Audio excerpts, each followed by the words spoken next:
Welcome, Jet fans, to another episode of the Jets Life podcast. I'm your host, Anthony. We had a fun one today. Not much to talk about in the football front, but if you're a New York fan, you're likely rooting for the Knicks. If you're that small category of net fans out there, obviously it's not your time to listen, but today would be a great day as we start approaching OTAs to touch on what's brought the Knicks to this point. Go on a little history lesson for anybody who wants to kind of reminisce on all the past few seasons and what's led to this historical run by the New York Knicks. And then we're going to compare this run to the Knicks and try and project out where the Jets are on this and when they can hit certain milestones that the Knicks have hit over the course of the last few years to lead to this historic run. Without further ado, I'm going to introduce Dom, and we'll jump right into this thing. Dom, the New York Knicks. New York, go New York, go. What about those Knicks? And how about them? And again, yes. I apologize to any Jet fans. We're on here just trying to listen to Jet stuff. We decided to change things up a little bit because the football world is very quiet right now. But the Knicks world is loud and it's upbeat, and it's a fantastic time to be a fan of the Knicks. Who? Oh my gosh! Let's be real. I mean, and why I thought this would be a good thing to talk about too is, anybody who's like out there and saying, "Oh, the Jets will never win." So much dysfunction, so much, Woody Johnson's an idiot, whatever you want to say about it. The Knicks were very much in that clubhouse for a very, very, very, very long time as well. 20 plus years, about 20 years. Yeah. You talk about a franchise that was dysfunctional. You can argue there was a point in time where the Knicks were the most dysfunctional franchise in all of sports. Yeah. And that's not even putting it lightly. Bill Jackson years. Obviously there's a history that leads to all this that we're not going to touch on. We're going to start more or less with when things started getting good, and obviously leading us to where we are today. But yeah, let's just touch on it really quick, Don. This friggin' run, 11 friggin' wins in a row. That's Brunson's number, bud. 12-2 overall. One win by less than double digits, 2 losses by 1 point or less. It's just this team is just, it's crazy to watch. I've never seen anything like this. Nobody has ever seen anything like this, no matter what team you root for. The closest you can talk about is Golden State Warriors, but even they weren't beating teams by double digits night in and night out. It's just incredible. It's hard to like even fathom being a Jets fan or being a sports fan of any team, that your team can just go into any tournament and just completely steamroll through their half of the league, on their way to Eastern Conference champions, and obviously, a major hill to climb in the NBA Finals, depending on who we play, either San Antonio or OKC. Both will be, hard outs, but this team is firing on all cylinders, and it's awesome to watch. No, I totally agree, man. It all starts with the coach, man. I mean, Thibodeau couldn't do what Brown's doing, You just see he brings the best out of these players. And not only, listen, that 5, it's not even all just a Brunson show. It's everybody showing up right now. You even got Landry Shamet off the bench showing up. This guy is coming out here. I think he was the highest scorer yesterday. I think he had 16 and everybody had less. I think Cat had 19. Oh, you ended up having 19 points? I think but so, long story short, man, that whole team is just clicking and clicking. It's like watching them play. It's like they've been playing for years together. Their chemistry, the passing, the unique ball control. Some of them have. Dude, basically you have, especially the 3 boys from Villanova.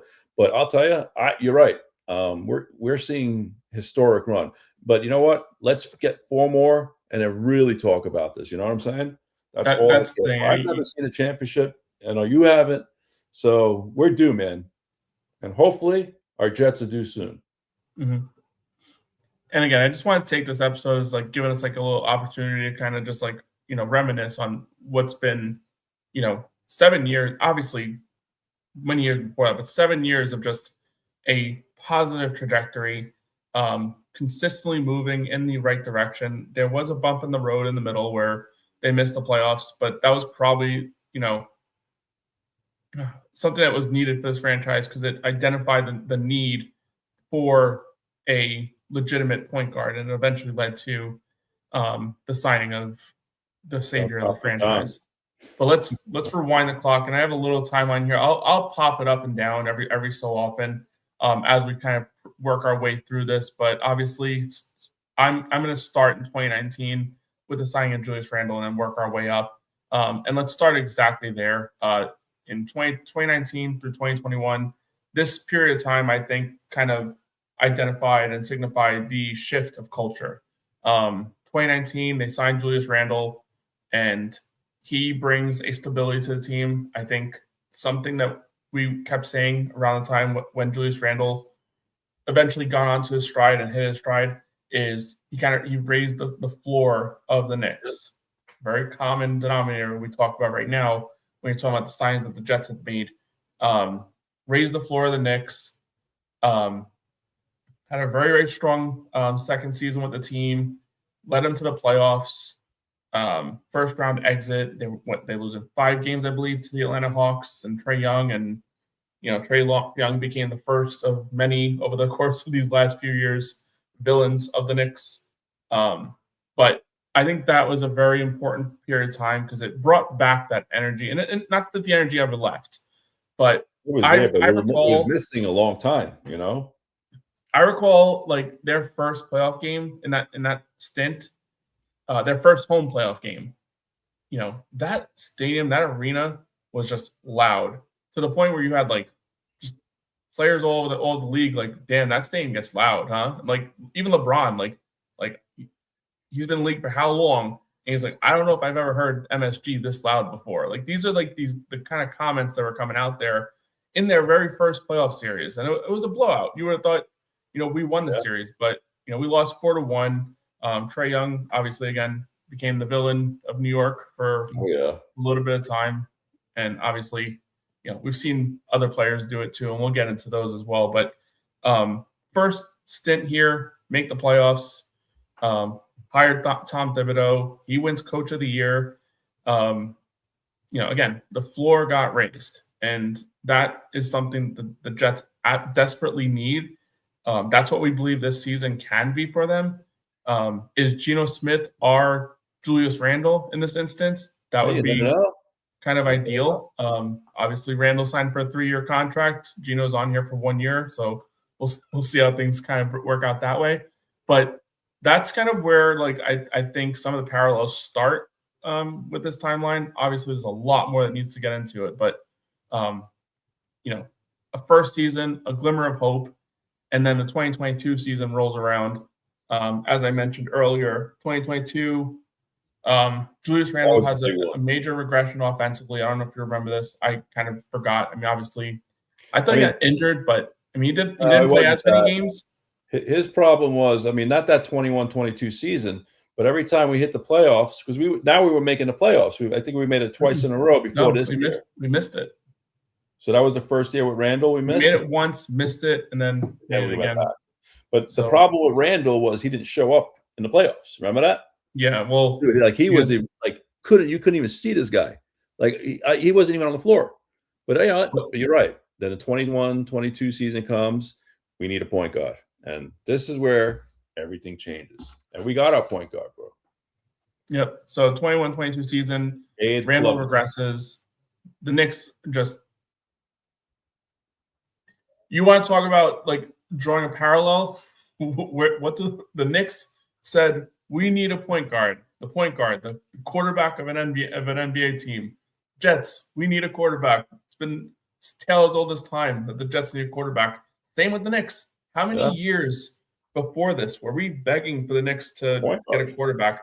Before Brunson arrived, there was 13 point guards in 6 seasons or something like that. It was 11 and 15 seasons. Yeah, it's crazy. 11 different starting point guards on day one of the regular season over the course of 15 straight seasons. I think the last one before him that was there for a little bit of a time was Stephon Marbury.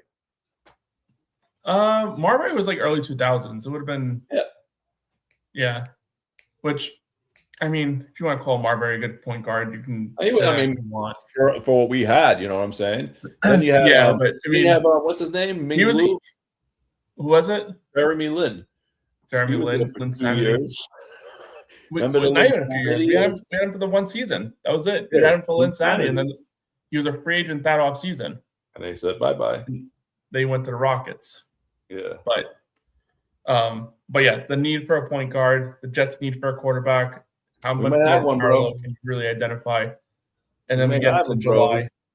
July of Cape 2022. Club. I don't think Klubnik is the guy. Nah, I don't think so either. But July 2022, the Knicks go out there and they, what was it, $140 million for Brunson, I believe is what. I think it was 104 for 4 years. 104. 4 years for 104, yeah. Yeah. So 4 years, Wow. $104 million for Jalen Brunson. A move that was mocked, a move that was criticized. It was. I mean, it was an overpay.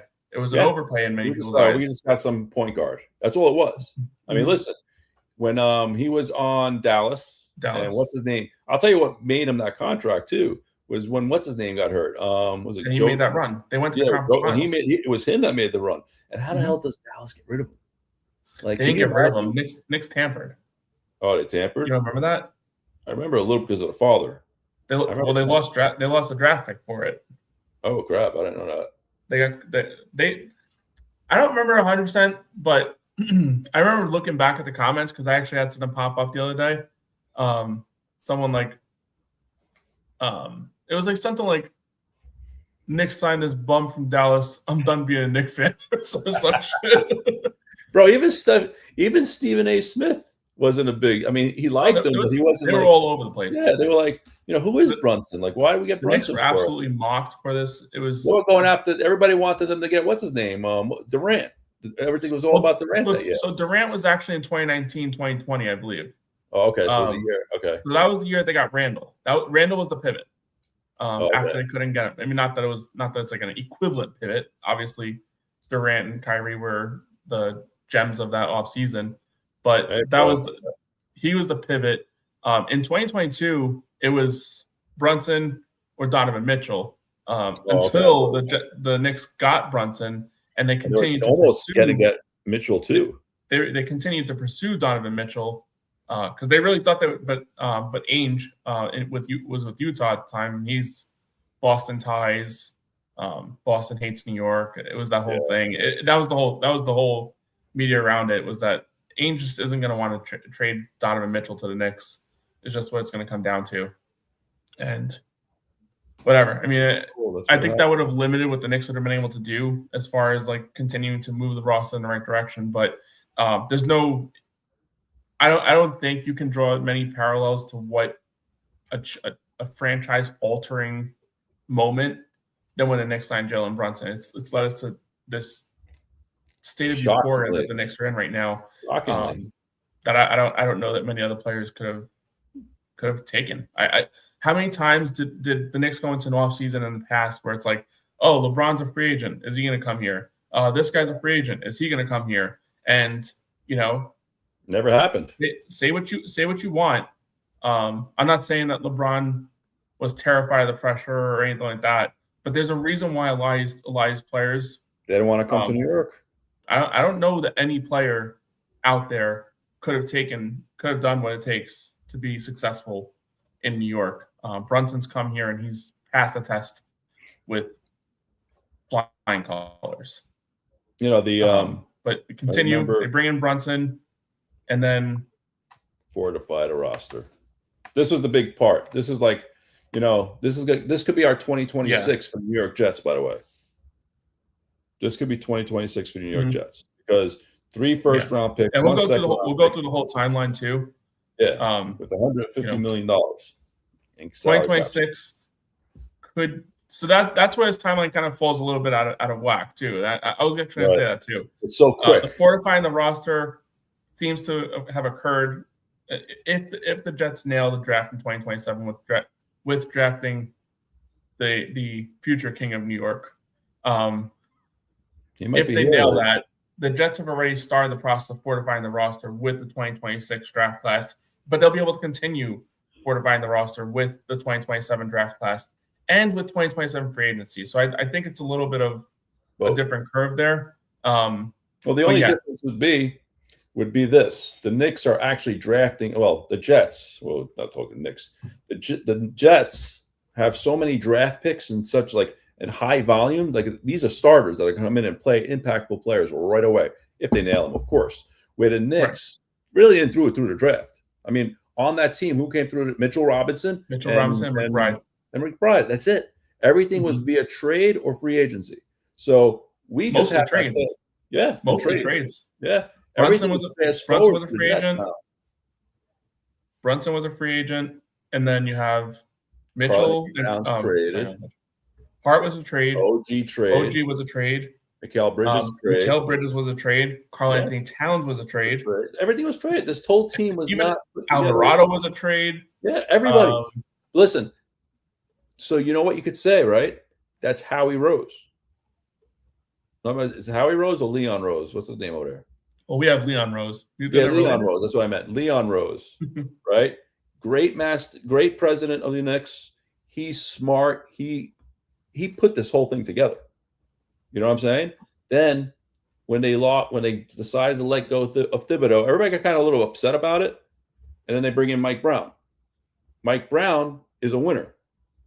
He's won, and this is what he's done to this team. There's no difference between last year and this year, but the difference is the bench plays now. Where Thibodeau did not give the bench out. Yeah. Fresh. So let's just touch on so the Knicks fortify the roster, and obviously we talked about they missed the 2022 playoffs.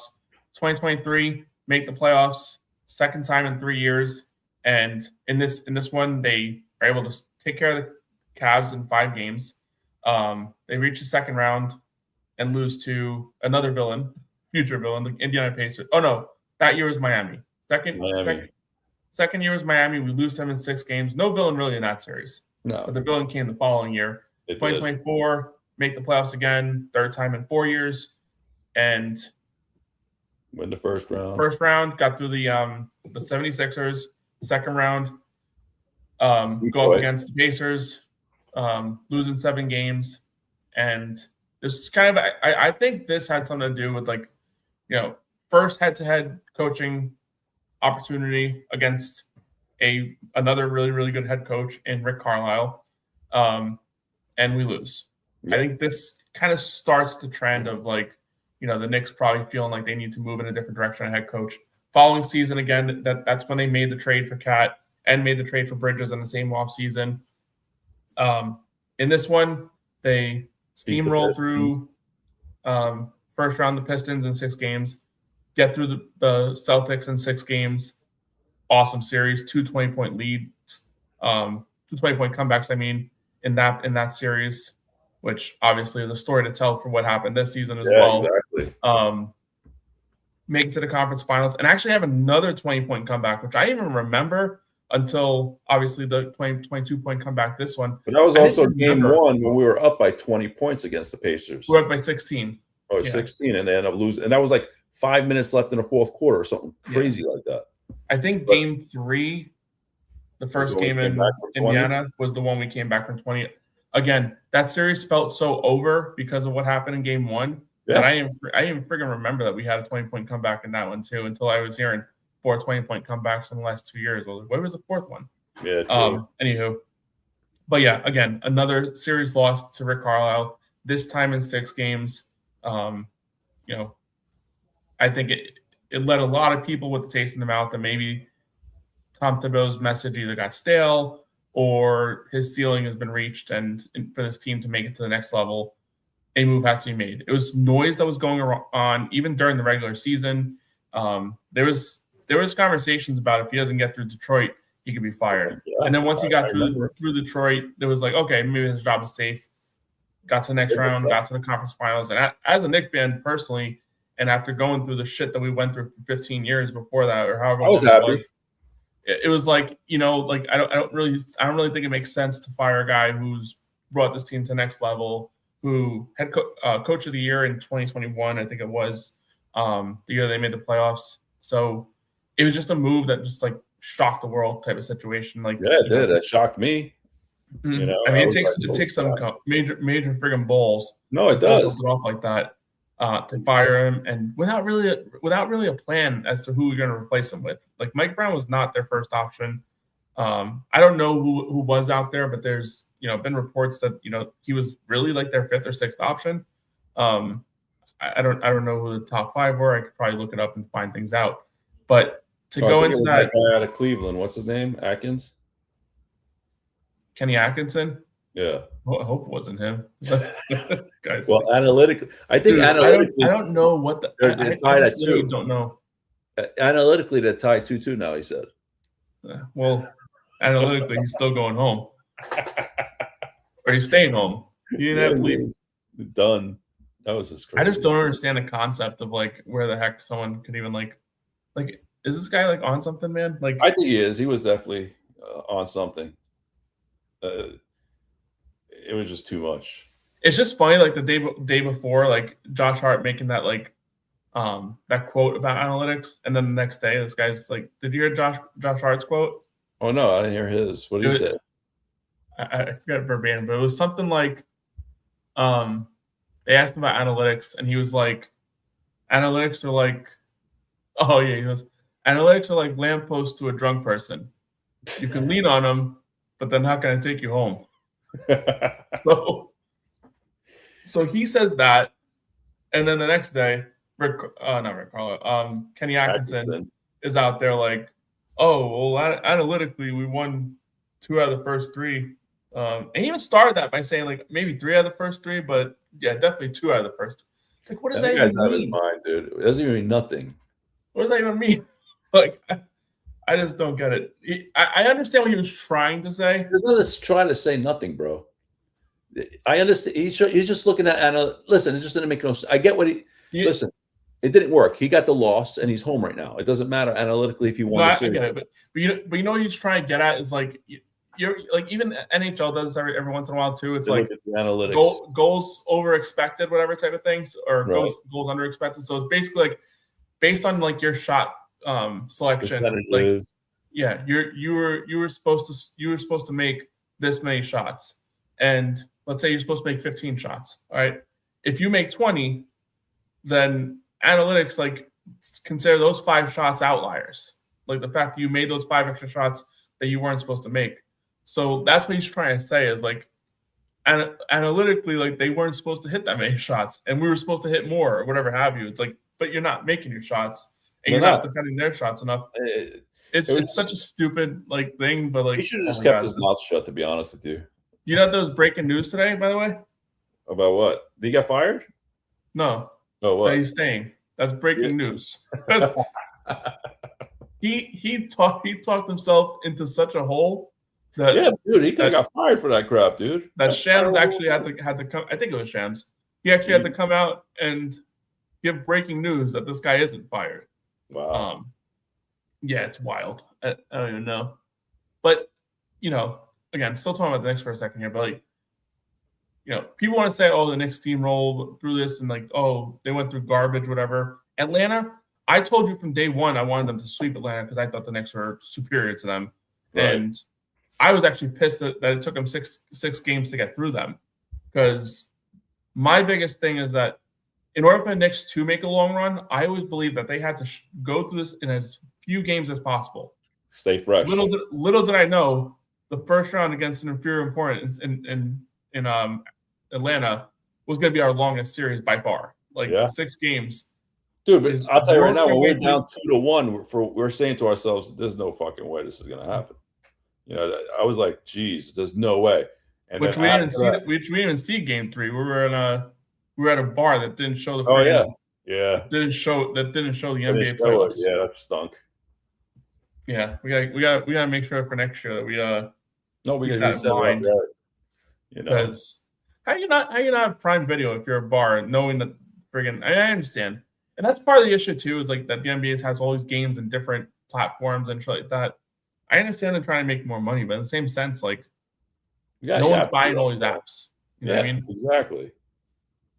But anyway, so Knicks make the switch over after making it to the conference finals and getting eliminated, make a change at the top. I mean, you You know, like, and I wouldn't say it's as equivalent, but I kind of look at this similar to what the Bills are trying to get accomplished this year. Oh, Bill Brady? Um, yeah, I think it's a little different because I almost feel like the Bills definitely didn't have a plan in place on this whole thing. Like, I feel like they maybe felt like they had to pick between Brady and McDermott, Right. and yeah, I don't know if they necessarily chose Brady as the option. I mean, obviously he's that coach now, but I think they would have liked to have gotten somebody that maybe had some pedigree or had Well, some some but experience. it's hard to find that in the NFL is the No, problem. it Like is. I mean, those Super Bowl winning coaches aren't walking around the streets. You know what I mean? Like it's hard. I mean, I guess you could say Belichick, but nah, they don't win. he's outdated. He's outdated. He's done. But like, yeah, you're just not going to find that type of person. If there was like I think they would have liked to have gone a different direction. But this It is was kind getting of, I think stale this is what there. they were trying to do. I think this It is what was they were getting trying to stale. do. You know, it was Yeah. still in Buffalo, right? The Right. move But had to be made. the problem is, and I'm not saying Joe Brady has the exact same message as McDermott, but he's been there for a few years. So it's almost like you're going to get the same message or a similar message from across the hall. It's not, it's not like what the Knicks did. The Knicks went out there and got somebody completely out of the building, someone with a winning pedigree. I know he hasn't won a finals yet. He has a winning pedigree, making it to the finals with LeBron. He was with the Golden State Warriors for a few years. He was with the Spurs way back when Yeah. when the Spurs won championships, not under his head coaching, but he was there as an assistant. So someone who has that history of winning championships. The Bills didn't find someone like that. No, Like Joe they Brady never won have. a college championship with Joe Burrow, but I don't think as an assistant or anything like that he's found his way to the top. So I think that's where it's a little different. But I feel like that's what the Bills are trying to accomplish here. Hopefully, this isn't a situation the Jets have to find themselves. Although, I take it, but hopefully, they're not in a situation where they feel like they need to make a transition from coach because they're winning too many games but not enough. Well, there is how you brought up that graphic before? Mm-hmm. And what you were going to say is where are the Jets in this whole thing? So what do you think? I think so. I'm going to piecemeal this in a few different ways. And I think we talked about it a little bit. I think one, they're in that signing of Julius Randle phase where they're bringing in players to try and raise the floor, and that's what Randle was. He was a floor raiser. Mhm. Got into the playoffs, obviously, all that stuff. So I'll say that that's probably the phase that they're in with a little mix of, the next set of phases where they brought in Bridges, now they're not bringing in veterans. So I think that's probably where you kind of take a step back because a lot of the players they're bringing in that you expect to be here for the future years. Because a lot of the other players they sign are all 1-year contracts, more or less. Yeah. So I would say this is like the draft version of what the Knicks did. So they're somewhere in the middle there. The problem is, they're missing a gap here. They're missing a gap of the franchise savior, which isn't popular in this graphic because we've talked about it plenty, but that's probably the biggest missing piece here, as we all know, is they need the quarterback. But yeah, I would say they're somewhere in the middle of the signing of Julius Randle and trading for OG and Hart. Yeah, so I mean that's next year they're bringing in Bridges and OG, and hopefully they're Jalen Brunson. So this is what I'm thinking. Like for instance, outside of playoffs, because the Knicks obviously made the playoffs during this stretch here. The Jets are not. Yeah, 4 but times. As a rebuilding standpoint, right? I think the Jets are right at 23-24 as far as building the team. Okay. I think 2025 is going to be next year, which is the 2026 season going into 2027. Now, this is the big part right here. Depending on Aaron Glenn, and this is going to be that timetable, possibly a new head coach will be stepping in next year. Okay. This is where I think the Jets will make that jump right here. Because let's say, hey, if Aaron Glenn comes in and shows up, boom, everything's speed now. So we're gonna have three picks coming up. We're gonna have our quarterback of the future. Everything is looking good and bright. But if it doesn't, we're bringing in our Mike Brown. You got what I'm saying? Mhm. He's going to choose his quarterback, and that's where everything starts. You know, and Yeah. then hopefully a year or two after that, we could hit the Knicks. We could go on a run. You know what I'm saying? Destroying teams by 4 touchdowns a game. Before we run, let's see if we can walk.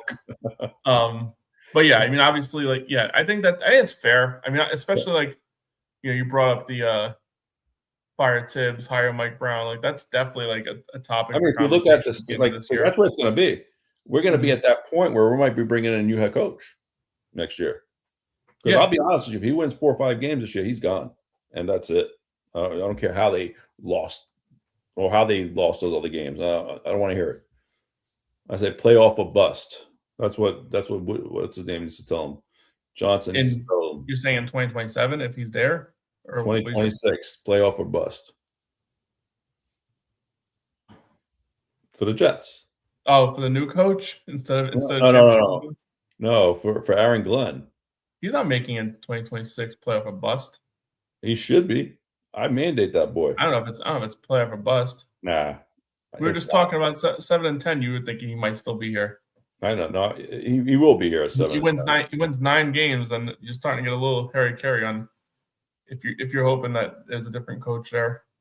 Well, if he wins But 9 games, I mean something must have been working right. He had to been coaching right. That's the only way they win 9 games. You know what I'm saying? They're buying into his beliefs. right, but yeah, I think it's fair. I think this year kind of look at as like the Josh Hart trade this Yeah, year, yeah. We and brought then in next year would be bringing in Bridges, Cat, and so Noble all at once. this year we 3 brought first in round picks. Minka Fitzpatrick via trade. He's our Josh Hart. That's Next right. year the big I got boys. him for 3 years. Yeah, you're Decent right. contract, No, it is. I mean, but he's hey, listen, he brings stability back there, and that's all that matters. floor raiser. See, and that's the thing too. You got to talk about this like in different phases. Like we're not talking about like putting together a 10 team bench or 10 team roster. It's not Yeah, it's 53 53, players. So like bro. you try and talk about Julius Randle raise the floor for the Knicks. Well, to equal one Julius Randle, you They need tried probably doing 4 or that, 5 though. players. If you think about it, they tried doing that when they brought in Aaron Rodgers in. That just backfired. And I'll tell you right now, if he didn't get hurt in No, that they game, didn't try raising the floor, Rodgers. They tried pushing the ceiling to the top. well, That's you what know they what I were meant. Yeah, they were just trying to change everything, dude. When he came into, if he doesn't get hurt in 2023, I think they make a playoff push, bro. Because he was still playing at a high level before his injury. Yeah, I mean, But anyway, it doesn't matter. yeah, that's history. It is. It is. But yeah, and then obviously 2026 postseason, what a friggin' run it's been. No, it has been. This Knicks team, it's unreal. Again, It's fun. It really is. It's hard to describe like the improbability of everything that's going on. The most I can like equate it to some extent is Golden State. well, yeah, I mean not Golden State, but I'm saying as far as our teams are concerned, and Our teams? I wouldn't even put it anywhere near it. It's like, and I guess baseball is different, but when the Mets swept the Cubs, it's like, all right, but then they just fell apart. It wasn't like the closest thing you could put this to, the closest in New York sports, is when the Yankees 90s run. Like dominance. They dominated teams. You know what I'm saying? This is the closest I could see. Well, you're talking multiple years, though. I'm just talking about one single season. What was that? Well, in one single season, what was it? The year? Oh my gosh, they plowed through everybody. The Yankees. I mean, I'm not even a Yankee fan. I don't care. But I mean, honestly, to us, maybe. Oh, you know what?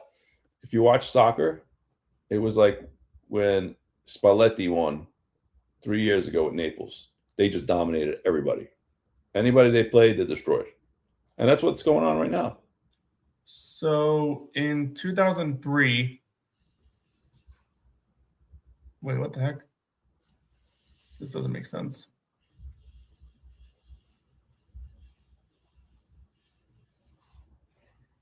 No, this is dumb. AI failed. Yeah. The AI just told me that the Yankees in 2003 beat the Minnesota Twins 3-1, swept the Marlins in the ALCS. Which No, didn't the Marlins beat the Yankees that year? Marlins are in National League. Oh, I thought no, in the World Series. I said.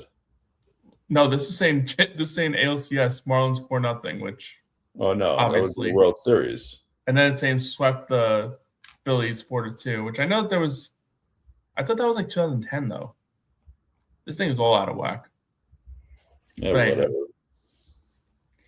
Shoot, man. You know, the only thing that stinks about all this is we have to wait till what, the third now before they play game one? Jeez, that's like a 9-day rest again. Well, they experienced it. Hey, dude, you know what? The only thing is, man, it was scary that first game against when they came out, they were freaking down by 22 points going into the fourth. I for sure thought it was over. I mean, I thought everybody did. They were just not playing, and it all of a sudden, statistically, it was over. Yeah, you know, that analytically was like 695% to 1 or something like that, something stupid like that. I seen it. Well, do you know that? And I forgot how many postseasons this covered, but the last 663 occurrences where a team led by 22 points or more, only one with under 7.5 minutes left, no one's ever won. The Knicks were the first team. One? Oh my god! 663 and 1 over the dude, last. They're breaking some records, dude. They're breaking some. They're setting some marks here, bro. This is how great this team is right now. The run that they're on, I forget the point differential, whatever, but over the last 11 games, that point differential is the highest in NBA history, regular season and postseason included. That's insane. Which it's insane because, like, you know, when you're playing the regular season, you're playing against teams that are tanking, teams that just suck, you know, all that stuff. In the playoffs, whether the playoff team sucks or not, they're still a playoff team. See, you're right. It's not like you're just like beaten, like it's not like a tanking team squeezed into the playoffs. That's not how it works. Now they're just flying all cylinders right now, man. That's why I don't want to break right now. Maybe 2-3 days, and I want right at it again. But hey, yeah, but they're in the break. It gives OG another 9 days to get that hamstring right. He's still not at 100%. He's not. He started coming back yesterday, though. He played good, though. He played good yesterday. He's definitely getting closer and closer to his peak level, but he can still use a week and a half to rest. The biggest concern is, are they going to come out with rust again? And if they do, they've got to either pull off another game one. That's it. It's 4 games, bro. 4 more games we need. 4 more. Both teams, we're going to be on the road no matter what, whoever we play. So we got games 3 and 4, and then 6. So hopefully by game 6 we can wrap it up at the very mode. You know what I'm saying? I don't want to go game 7. I do not, because I know it's going to happen. Just like it happened against Houston, I'm not doing this anymore. I want to wrap it up at the Garden. Plus, you got to play at the small game. If whoever makes it, just got to steal one of those 2 games, like the regular, the regular stuff about series. And here's another thing too about this run. And I was actually talking to Enzo about this the other day. Here's another thing about this run. When a team makes a run like this, usually you got to beat a team that you're not supposed to beat. Knicks haven't had to do that yet. Yeah. So now, it's hard to beat 2 teams you're not supposed to beat.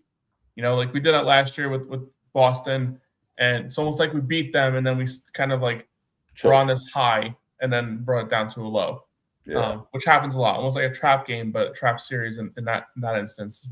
And that's what the Pacers were the last 2 years. They were. They were just a thorn, man. Yeah, Pacers were a trap series in the conference finals because we just got through Boston, and the year before that, getting through the Sixers.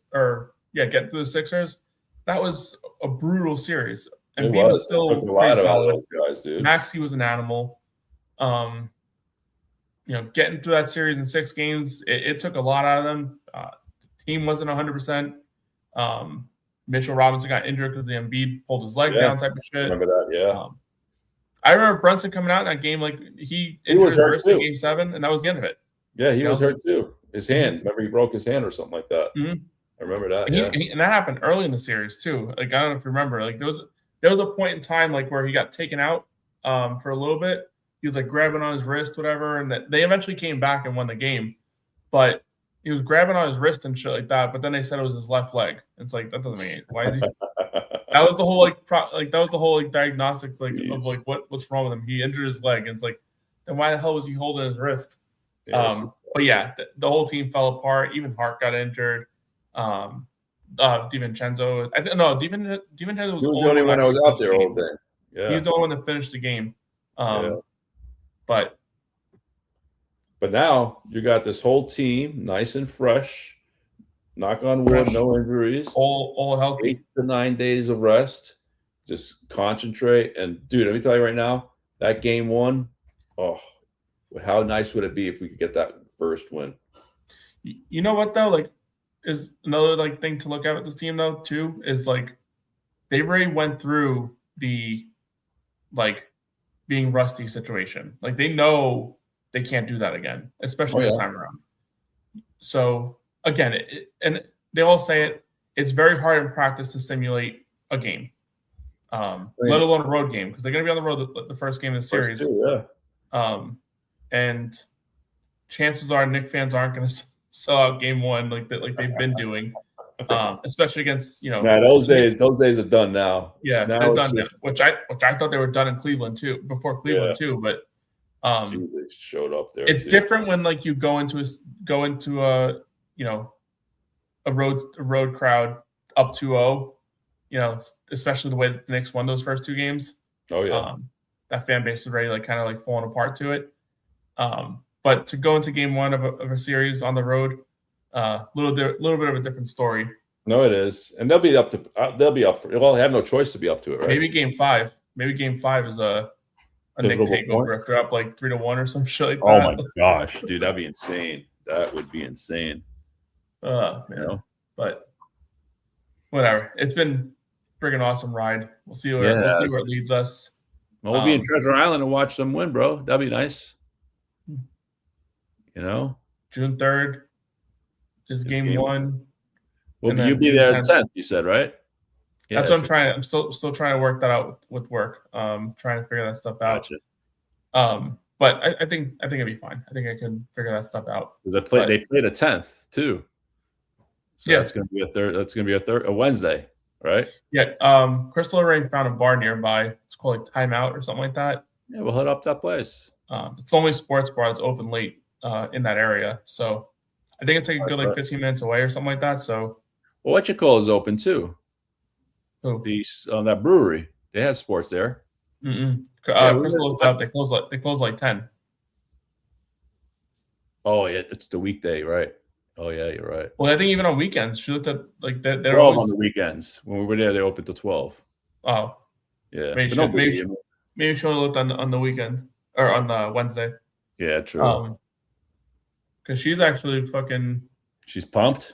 She's been on the Knicks for a little while. Ever since I took her to the Orlando series, whatever, and she's like she didn't know who Brunson was, and she already thought that he was like an outstanding player. Like how come players don't do this? You like when he does this? That means he hit a 3. So yes, he did. Man, but yeah, it's been all right watching this. Thank you. I mean, you know what? We deserve it. Us Jet fans that are Knicks fans deserve something, man. I mean, we got the Jets who stink, the Mets who stink. I mean, Rangers who stink. I mean, come on.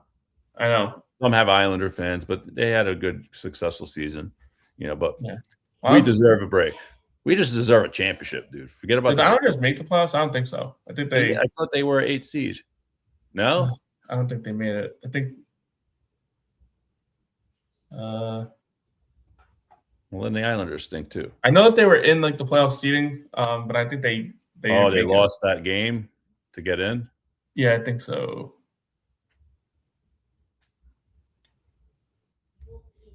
You gonna watch the Champions League final on this weekend? Yeah, probably. No, Islanders did not make the playoffs this year. It's gonna be PSG Arsenal, dude. It's gonna be a good game. Yeah, Islanders missed by. They missed by a lot. They missed by like 7 points.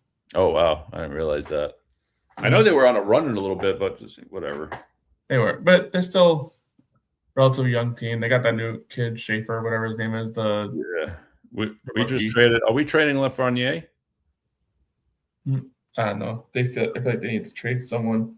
Yeah, They need to figure something out. But there's nothing to figure out. The Rangers suck again, bro. The last time they won a cup was 1994. It's gonna be another 50 years before we win again. Think about this. It's already 30 years, 32 years since we've won one already, dude. You know, that's that bad. long. You know, you talk about 1994. No, I'm saying I don't think it'll be that much. I mean, well, it's 32 years now. Well, do you see anything bright happening for us? We had our chance with Lafreniere when we had that first pick, dude, and he's a bust. Yeah, but I don't know. We'll see. Right now, I mean, we're all Knicks right now. Forget everything else. It's all Knicks right now for sure. But I'd like to think that Dolan eventually kind of pokes his head back in the Knicks and the Rangers. It's kind of funny, like. He kind of did that. He kind of did that for both teams for a bit. You know what I'm saying? He lets Howie Rose run. I mean, Rose run the whole thing. Leon Rose run the whole thing for the Knicks now. That's what he was always looking for. He was always looking for someone that can run it by themselves. He just found the wrong people. He just gave big money to people. Phil Jackson. Well, I mean, listen, it was Phil Jackson though. I mean, Phil Jackson was one of the best coaches of all time. That's like.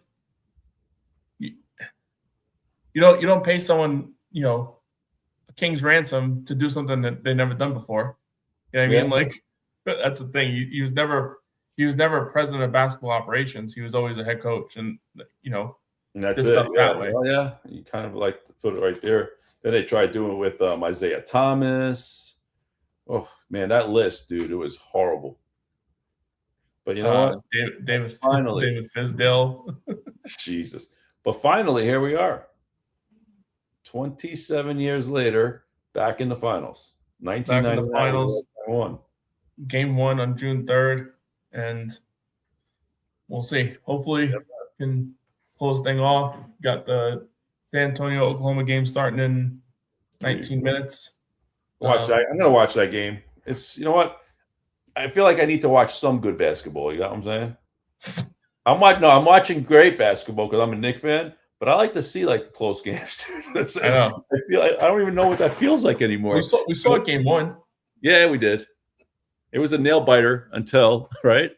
But boy, just a crazy game. I don't know if I've ever seen anything like that. I haven't. Well, it's never been done. You just said it. Yeah. Well, yeah.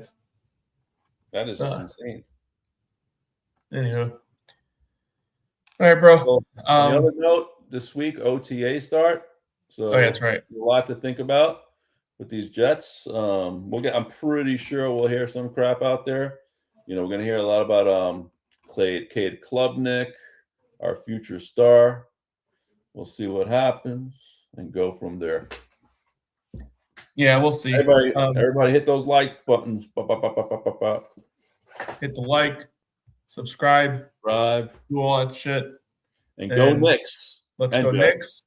Let's go Jets. Let's four more to go. All right, bro. Appreciate it for joining. It's been awesome talking about this. Hopefully the Jets can get on the next trajectory, clean this thing up. Learn something, man. Yeah, I mean, they're posting about the Knicks. Maybe with all those posts, learn a thing or two. Would be awesome to see the Jets kind of turn this corner around, but it's hard to see it. It's hard to see it right now, but the Knicks were also dysfunctional, if not the most dysfunctional team in all of sports. And I think we are there now. What? The Jets? We are the most dysfunctional team in sports right now. We're like 16 years without playoffs. I would still say the Browns right now are a little more dysfunctional. The Deshaun Watson thing. No, I get it. We're there right there with them, bro. Yeah. Something has to. It's just been so shitty for so long. Something has to give. You know what I'm saying? It's got it, right? I mean, yeah. If it happened with the Knicks, it could happen with anybody. The Knicks were bad, dude. People don't remember how bad they were, bro. They were really bad. They were terrible. They were, and they still couldn't get the first pick. I was gonna say how many years of being in the lottery and never nailing that first pick. Never nailing the first pick. Which, you know what's fucked up about that? All right, the Knicks finally like have the first pick, like whatever, like the they win the fucking tank, whatever. They have the first pick.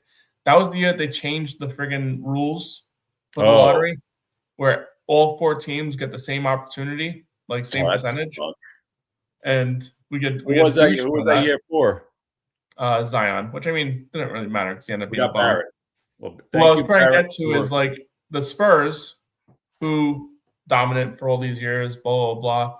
They have like 2 bad years, and boom, Victor Wembanyama comes out, and they have the best odds to get the first pick, and they get it. And then the following year, the following year, they get Castle because they had like they got the second pick or third pick, whatever I remember. it was. So listen to San Antonio, like San Antonio back in the day, they had David Robinson, right? Mm-hmm. He goes down, he got hurt, loses the whole year. They end up getting the first pick and get Tim Duncan. Mm-hmm. And then you had like 4 or 5 years of the Twin Towers, bro. They were dominant as hell, bro. Awesome setup. Well, they won. Probably one of the best. How many did they win together? I don't know how many. I think they were together for like 3 years or something like that. But they won one together. But Tim Duncan, I think, won 5. Yeah, he won a bunch. 5. Yeah. I mean, honestly, probably one of the most dominant. I mean, there was a period of time where it was like either him or the Lakers. Like it was either Spurs or Lakers over like 7 years or some shit like that. It was disgusting. I mean, the Knicks were irrelevant then. So I mean, we made a splash with them in '99 though. Yeah, let's say we lost them in '99. Yeah, it was a 4-1. We're gonna get swept. We need redemption after all these years. That's what I'm saying. That's why I want San Antonio. You want that redemption story? 27 years in the making. I don't want OKC, man. I do not want OKC. I just think OKC will wipe the floor with us, dude. I don't think anybody wiped the floor with us. Like it's like that's the thing that annoys me the most about the conversation. It's like, oh, the Knicks will get swept. Anyway, it's like the real championship is on the West side. OKC is a real they're just so fast, dude. And then Gregorius, the Knicks are very fast too. They can be. I mean, listen, you know what? I have not seen a Knicks team like this. This was not the team I seen this year. What they're doing in the playoffs, no one's seen. No matter what the team we play is going to be favored. It's just the way it's going to be. Each of these teams won 60 games. But here's the thing: both of them are in a war right now. Tied 2-2. At best, it's 6 games. Likely 7 games. And you're already seeing some players going out with injury. Williams, who missed a lot of time this year anyway, from the OKC. De'Aaron Fox has been in and out of the rotation for the Spurs for some time. I think even Harper got injured a few days ago too. So it's like there's multiple players on both teams that are just going through it. And the Knicks sitting here, outside of Anunoby, they're basically as close to 100% as you're going to be. Obviously all those players are going through shit, but they're as close as you're going to be. This is the opportunity. It's sitting right in the face. You just can't let rust be an issue this time around. You got to learn from what happened last time. Go out there firing on all cylinders. Try and take one of the first 2 games, and then go into the Garden tied 1-1 and see what happens. Yeah, I agree totally on that. I would like to take the first game, to be honest with you. Once you take the first game, you can try and take the second. That's what I love. That's what I love. Yeah, dude. If that happens, that would be insane. That would be insane. Game three would be impossible for whoever's going there. That's what I'm saying. And to think about that record that might be at stake there. Well, let's get probably the first 2 games first. Yeah, let's get the first game, 2 games, whatever, see how it goes. But in all actuality, you try and steal one of the first 2 games and see where that leads you. That puts you in the right direction. All right, broski. All right, man. It's been a lot of fun. Again, as we mentioned earlier, hit that like button, subscribe to the channel. Let's go Jets. Let's go Knicks. Let's do it.